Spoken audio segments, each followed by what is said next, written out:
April 29ರಿಂದ May 16ವರೆಗೆ ಏನು ದ್ವಿತೀಯ PUCಯ second annual exam ನಡೆಸಲಾಗುವುದು ನೋಡಿ. ಇದಕ್ಕೆ ಮಾಡಲ್ ಕ್ವೆಶ್ಚನ್ ಪೇಪರ್ ಮತ್ತು ನೀಲನಕ್ಷೆ ಮತ್ತು ಪ್ಯಾಟರ್ನ್ ಏನಾದರೂ ಬದಲಾವಣೆ ಆಗುತ್ತಾ ಅಂತ ಸಾಕಷ್ಟು ವಿದ್ಯಾರ್ಥಿಗಳು ಇದೇ ಒಂದು ಪ್ರಶ್ನೆ ಕೇಳ್ತಿದ್ದರು.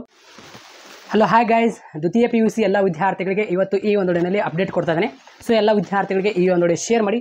ಹಲವಾರು ವಿದ್ಯಾರ್ಥಿಗಳು ಕೆಲವೊಂದು ಪ್ರಶ್ನೆಗಳು ಕೇಳ್ತಿದ್ರು. ಅಂದರೆ ಫಾರ್ ಎಕ್ಸಾಂಪಲ್ ಇವಾಗ ನಾನು 2024 ಮಾರ್ಚ್ 1ರಿಂದ ಮಾರ್ಚ್ 22 ಆ್ಯನ್ಯುವಲ್ ಎಕ್ಸಾಮ್ ಬರೆದಿದೆ. ಅಲ್ಲಿ ನನಗೆ ಮಾರ್ಕ್ಸ್ಗಳು ಕಡಿಮೆ ಬಂದಿದೆ, ರಿಸಲ್ಟ್ ಕೂಡ ಬಂದಿದೆ. ಆಲ್ರೆಡಿ ಮಾರ್ಕ್ಸ್ಗಳು ಕಡಿಮೆ ಬಂದಿದೆ, ನಾನು ಇಂಪ್ರೂವ್ಮೆಂಟ್ ಮಾಡ್ಕೋಬೇಕು ಮಾರ್ಕ್ಸ್ಗಳಲ್ಲಿ. ಸೊ ಎಕ್ಸಾಮ್ ನಡೆಸಲಾಗುವುದು ಸೆಕೆಂಡ್ ಆ್ಯನ್ಯುವಲ್ ಎಕ್ಸಾಮ್ ಯಾವಾಗ, ಏಪ್ರಿಲ್ 29ರಿಂದ ಮೇ 16 ಈ ಒಂದು ಬಿಟ್ವೀನ್ ಡೇಟ್ ಒಳಗೆ ಯಾವ ದಿನಾಂಕದಲ್ಲಿ ಯಾವ ಪರೀಕ್ಷೆ ಇದೆ ಅಂತ ಆಲ್ರೆಡಿ ಅದರ ಮೇಲೆ ಒಂದು ವಿಡಿಯೋ ಮಾಡಿದ್ದೇನೆ. ಟೈಮ್ ಟೇಬಲ್ ಮೇಲೆ ಕೆಳಗಡೆ ಕಮೆಂಟ್ ಬಾಕ್ಸ್ನಲ್ಲಿ ಲಿಂಕ್ ಕೊಟ್ಟಿರ್ತೇನೆ. ಈ ಒಂದು ಆ ತಕ್ಷಣ ಹೋಗಿ ನೋಡ್ಕೊಳ್ಳಿ.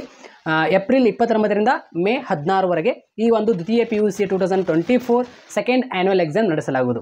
ಸೊ ಎಲ್ಲ ವಿದ್ಯಾರ್ಥಿಗಳು ಗೊತ್ತಾಯ್ತಾ.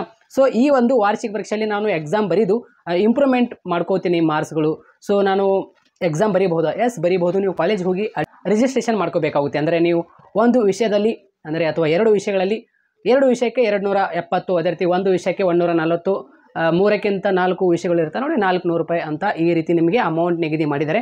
ಸೊ ಎಲ್ಲ ವಿದ್ಯಾರ್ಥಿಗಳು ಯಾರೆಲ್ಲ ಇಂಪ್ರೂವ್ಮೆಂಟ್ ನಾನು ಮಾಡ್ಕೋಬೇಕಾಗಿದೆ ಸರ್ ಮಾರ್ಕ್ಸ್ಗಳಲ್ಲಿ, ಸೊ ಅಂಥ ವಿದ್ಯಾರ್ಥಿಗಳು ಏನಿದೆಯಲ್ಲ ಕಾಲೇಜಿನಲ್ಲಿ ಹೋಗಿ ಎಕ್ಸಾಮ್ಗೆ ಫೀಸ್ ಅಂತ ಇರುತ್ತೆ, ರಿಜಿಸ್ಟ್ರೇಷನ್ ಮಾಡ್ಕೋಬೇಕಾಗುತ್ತೆ. ಈ ಒಂದು ಏಪ್ರಿಲ್ 29ರಿಂದ ಮೇ 16ವರೆಗೆ ಏನು ಎಕ್ಸಾಮ್ ನಡೆಸ್ತಾರೆ ನೋಡಿ ಆಯಿತಾ. ಎಕ್ಸಾಮ್ ನೀವು ಬರೀದು ಇಂಪ್ರೂವ್ಮೆಂಟ್ ಮಾಡ್ಕೋಬಹುದು. ಸೊ ನೀವು ಇವಾಗ ಸೆಕೆಂಡ್ ಆ್ಯನ್ಯುವಲ್ ಎಕ್ಸಾಮ್ನಲ್ಲಿ ಏನು ಬರೀತಿರಲ್ಲ, ಅಲ್ಲಿ ಬರೆದಿರುವಂಥ ಮಾರ್ಕ್ಸ್ಗಳು ಕಡಿಮೆ ಬಂದರೆ ಯಾವ ಒಂದು ಪರೀಕ್ಷೆಗಳಲ್ಲಿ ಅಂದರೆ 1ನೇ ಎಕ್ಸಾಮ್, 2ನೇ ಎಕ್ಸಾಮ್, 3ನೇ ಎಕ್ಸಾಮ್ ಕೂಡ ಇರುತ್ತೆ ಆ್ಯನ್ಯುವಲ್ ಎಕ್ಸಾಮ್ ಆಗಸ್ಟ್ ಜೂನ್ ಅಂತ ಆಯಿತಾ. ಅಲ್ಲಿ ನಿಮಗೆ ಏನಿದಿಲ್ಲ ಅಂದರೆ ಈ 3 ವಾರ್ಷಿಕ ಪರೀಕ್ಷೆಯಲ್ಲಿ ಅತಿ ಹೆಚ್ಚು ನಿಮಗೆ ಅಂಕಗಳು ಯಾವುದು ಬರುತ್ತೆ ಅದೇ ಕನ್ಸಿಡರ್ ಮಾಡ್ತಾರೆ. ಸೊ ಎಲ್ಲ ವಿದ್ಯಾರ್ಥಿಗಳು ಗೊತ್ತಾಯ್ತಾ. ಸೊ ಎಲ್ಲ ವಿದ್ಯಾರ್ಥಿಗಳು ಈ ಒಂದು ಪ್ರಶ್ನೆ ಕೂಡ ಕೇಳ್ತಿದ್ರೆ ಯಾವುದು 2024 ಇವಾಗ ಆ್ಯನ್ಯುವಲ್ ಎಕ್ಸಾಮ್ ನಡೆಸಲಾಗುವುದು 2ನೇ ವಾರ್ಷಿಕ ಪರೀಕ್ಷೆ ಏಪ್ರಿಲ್ 29ರಿಂದ ಮೇ 16ವರೆಗೆ ಏನು ದ್ವಿತೀಯ PUCಯ ಸೆಕೆಂಡ್ ಆ್ಯನ್ಯುವಲ್ ಎಕ್ಸಾಮ್ ನಡೆಸಲಾಗುವುದು ನೋಡಿ. ಇದಕ್ಕೆ ಮಾಡಲ್ ಕ್ವೆಶ್ಚನ್ ಪೇಪರ್ ಮತ್ತು ನೀಲನಕ್ಷೆ ಮತ್ತು ಪ್ಯಾಟರ್ನ್ ಏನಾದರೂ ಬದಲಾವಣೆ ಆಗುತ್ತಾ ಅಂತ ಸಾಕಷ್ಟು ವಿದ್ಯಾರ್ಥಿಗಳು ಇದೇ ಒಂದು ಪ್ರಶ್ನೆ ಕೇಳ್ತಿದ್ದರು. ಏನೂ ಬದಲಾವಣೆ ಆಗೋದಿಲ್ಲ. ಈಗ ಆಲ್ರೆಡಿ ನಿಮಗೆ ಕರ್ನಾಟಕ ಶಾಲಾ ಪರೀಕ್ಷೆ ಮತ್ತು ಮೌಲ್ಯ ನಿರ್ಣಯ ಮಂಡಳಿಯವರು ಮಾರ್ಚ್ 1ರಿಂದ ಮಾರ್ಚ್ 22 ಏನು ಆ್ಯನ್ಯುವಲ್ ಎಕ್ಸಾಮ್ಗೆ ಮಾಡಲ್ ಕ್ವೆಶ್ಚನ್ ಪೇಪರ್ ಮತ್ತು ನೀಲನಕ್ಷೆಯನ್ನು ಪ್ರಕಟಣೆ ಮಾಡಿದ್ದಾರೆ ನೋಡಿ, ಅದೇ ನೀಲನಕ್ಷೆ ಮತ್ತು ಮಾಡಲ್ ಕ್ವೆಶ್ಚನ್ ಪೇಪರ್ ನಿಮಗೆ ಅನ್ವಯವಾಗುತ್ತೆ. ಈ ಒಂದು 2024 ಏಪ್ರಿಲ್ 29ರಿಂದ ಮೇ 16ವರೆಗೆ ಈ ಒಂದು ವಾರ್ಷಿಕ ಪರೀಕ್ಷೆಗೆ ಅದೇ ಮಾಡಲ್ ಕ್ವೆಶ್ಚನ್ ಪೇಪರ್ ಮತ್ತು ಅದೇ ನೀಲಿನಕ್ಷೆ ನಿಮಗೆ ಅಪ್ಲಿಕೇಬಲ್ ಆಗುತ್ತೆ. ಸೊ ಎಲ್ಲ ವಿದ್ಯಾರ್ಥಿಗಳಿಗೆ ಆಲ್ರೆಡಿ ನಾನು ಇಂಪಾರ್ಟೆಂಟ್ ಕ್ವಶನ್ಸ್ಗಳು ಏನು ಮಾಡಿದ್ದೇನಲ್ಲ ಎಲ್ಲ ವಿಡಿಯೋಗಳು ಹಾಕಿದ್ದೇನೆ. ಚಾನಲ್ ಹೋಗಿ ಚೆಕ್ ಮಾಡಿದರೆ ನಿಮಗೆ ಎಲ್ಲ ವಿಡಿಯೋಗಳು ಸಿಗುತ್ತೆ. ಇಲ್ಲಾಂದರೆ ಇಲ್ಲಿ ಪ್ಲೇಲಿಸ್ಟ್ ಅಂತ ಇದೆ ನೋಡಿ, ಇಲ್ಲಿ ಪ್ಲೇಲಿಸ್ಟ್ನಲ್ಲಿ ಹೋಗಿ ನೋಡಿದರೆ ಎಲ್ಲ ಸಬ್ಜೆಕ್ಟ್ ಮೇಲೆ ನಿಮಗೆ MCQ ಕ್ವಶನ್, 2 ಮಾರ್ಕ್ಸ್ ಕ್ವಶನ್ ಮತ್ತು ಲಾಂಗ್ ಕ್ವಶನ್ ಸಿಗುತ್ತೆ. ಈ 3 ಪ್ಲೇಲಿಸ್ಟ್ ನೀವು ನೋಡ್ಕೊಂಡ್ರೆ ಸಾಕು. ಇಲ್ಲಿ ಇಂಗ್ಲೀಷ್ ಗ್ರಾಮರ್ ಕೂಡ ಇದೆ ಕೆಳಗಡೆ. ಸೊ ವಿಡಿಯೋ ನೋಡ್ಕೊಳ್ಳಿ, ಡೆಫಿನೆಟ್ಲಿ ಎಲ್ಲ ವಿದ್ಯಾರ್ಥಿಗಳು ಪಾಸ್ ಆಗ್ತೀರಾ.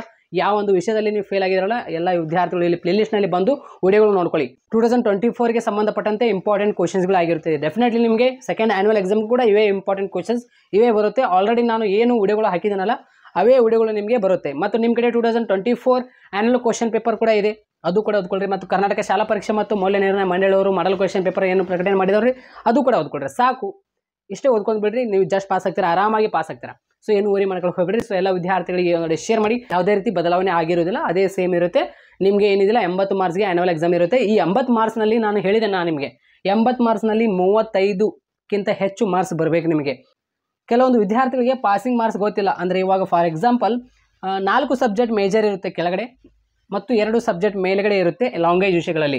ಈ ಲಾಂಗ್ವೇಜ್ ವಿಷಯಗಳಲ್ಲಿ ಒಂದು ಸಬ್ಜೆಕ್ಟ್ನಲ್ಲಿ 40ಕ್ಕಿಂತ ಹೆಚ್ಚು ಮೇಲ್ಗಡೆ ಬಂದು ಒಂದು ಸಬ್ಜೆಕ್ಟ್ನಲ್ಲಿ 30 ಬಂದರೆ ಅದು 30x ಅಂತ ಮಾಡಿ ಪಾಸ್ ಮಾಡ್ತಾರೆ. ಅಲ್ಲಿ ಟೋಟಲ್ ನಿಮಗೆ 70 ಬರಬೇಕು ಆಯಿತಾ. ಅದೇ ರೀತಿ ಇಲ್ಲಿ ಕೆಳಗಡೆ 140 ಬರಬೇಕು ಟೋಟಲ್ 4 ಸಬ್ಜೆಕ್ಟ್ ಕೂಡಿಸಿ 35 ಹೀಗೆ. ಸೊ ಇಲ್ಲಿ ನೀವು ಏನಿದಿಲ್ಲ 45, 55 ಹೀಗೆ ತೆಗೆದುಕೊಂಡ್ರೆ 1-2 ಸಬ್ಜೆಕ್ಟ್ನಲ್ಲಿ 30x ಅಂತ ಬಂದರೂ ಕೂಡ ಅದು 30x ಅಂತ ಹಾಕಿ ನಿಮಗೆ ಪಾಸ್ ಮಾಡ್ತಾರೆ. ಇಲ್ಲಿ ಒಟ್ಟಾರೆ 140 ಬರಬೇಕು ಕೆಳಗಡೆ. ಸೊ ಹೀಗೆ ಇದೆ. ಸೊ ಎಲ್ಲ ವಿದ್ಯಾರ್ಥಿಗಳಿಗೆ ಗೊತ್ತಾಗಿದೆ ಅಂತ ಅನ್ಕೊಂಡೆ. ನೀವು ಏನಿದಿಲ್ಲ ಹೆಚ್ಚಿಗೆ ಮಾರ್ಕ್ಸ್ ಪಡೆದುಕೊಳ್ಳಬೇಕು ಈ ಒಂದು ಥಿಯರಿ ಎಕ್ಸಾಮ್ನಲ್ಲಿ.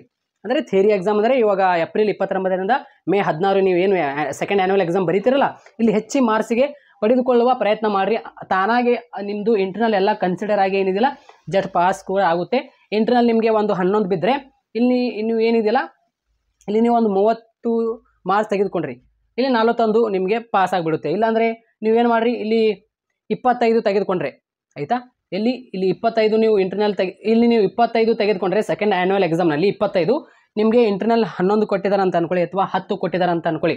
ಎಷ್ಟಾಯಿತು ಸ್ನೇಹಿತರೆ? 35 ಆಯಿತು. ಹೀಗೆ ಪಾಸ್ ಮಾಡ್ತಾರೆ ನಿಮಗೆ. ಸೊ ಹೀಗೆ ಸೊ ಎಲ್ಲ ವಿದ್ಯಾರ್ಥಿಗಳು ಗೊತ್ತಾಗಿದೆ ಅಂತ ಅನ್ಕೊಂತೀನಿ. ಸೊ ಎಲ್ಲ ವಿದ್ಯಾರ್ಥಿಗಳಿಗೆ ಶೇರ್ ಮಾಡಿ. Thank you so much.